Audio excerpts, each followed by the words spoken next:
আসসালামু আলাইকুম রহমতুল্লাহি ওয়া বারাকাতুহু। সম্মানিত ভিউয়ার্স, এখন আমি চীনা হাঁস কেনার জন্য আক্তারগঞ্জ হাটে যাচ্ছি। আমরা রাস্তায় চলতেছি, এখন বাজারে এসে পৌঁছেছি। হ্যাঁ, কতগুলো বাচ্চা, হাঁসের বাচ্চা, এগুলো সব ব্যবসায়ীদের কাছে আছে। তো এটি কত করে পিস চাই?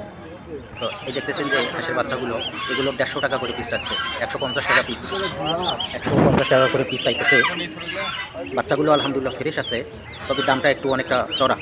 তো পাশে ওই যে দেখতে পাইলেন যে রাজহাঁসের বাচ্চা, এই যে রাজহাঁসের বাচ্চা, এগুলো 1000 টাকা জোড়া চাইতেছে, অর্থাৎ 500 টাকা পিস। তো এত চড়া মূল্যে বাচ্চা নেওয়া সম্ভব না। আর এই বড়গুলো, এগুলোর দাম প্রচুর দাম চাচ্ছে। এবং এখানেও এখানেও এক লোক বাচ্চা নিয়ে আসছে, দেখেন। তো এই বাচ্চাগুলো সে 300 টাকা করে পিস চাইতেছে। এগুলো চীনা হাঁসের বাচ্চা, সবগুলো চীনা হাঁসের বাচ্চা। তো গ্রামের লোক বাচ্চাগুলো সে চীনা হাঁসকে দিয়ে ফুটাইছে, হেসাকের মাধ্যমে ফুটাই নেয়। তো বাচ্চাগুলো সুন্দর, বড়।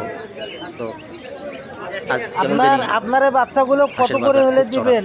এত দাম হবে না তো? তাকে দেখতে পাচ্ছেন, এরা হলো ব্যবসায়ী। না না, আমি বুঝতে পারছি আপনার আপনি অনেক চড়া মূল্য চাচ্ছেন। বাচ্চাগুলো এই রেট হচ্ছে 40 না টাকা পিস। বাড়ির, আমি বুঝতে পারছি। আমি সামনে আরও রাজহাঁসের বাচ্চা আছে, দেখি। এই যে বাচ্চাগুলো, এই বাচ্চাগুলো চাচ্ছে আপনার 100 টাকা পিস। এই বাচ্চাগুলো মানে ওনাদের সঙ্গে কোনো কথা বলাই যাচ্ছে না যে এত চড়া দাম। এখানেও এগুলো আছে, এগুলো চীনা হাঁসের বাচ্চা, এগুলো বড় বাচ্চা। তো সম্মানিত ভিউয়ার্স, আফতাবগঞ্জের হাটের এই হলো অবস্থা।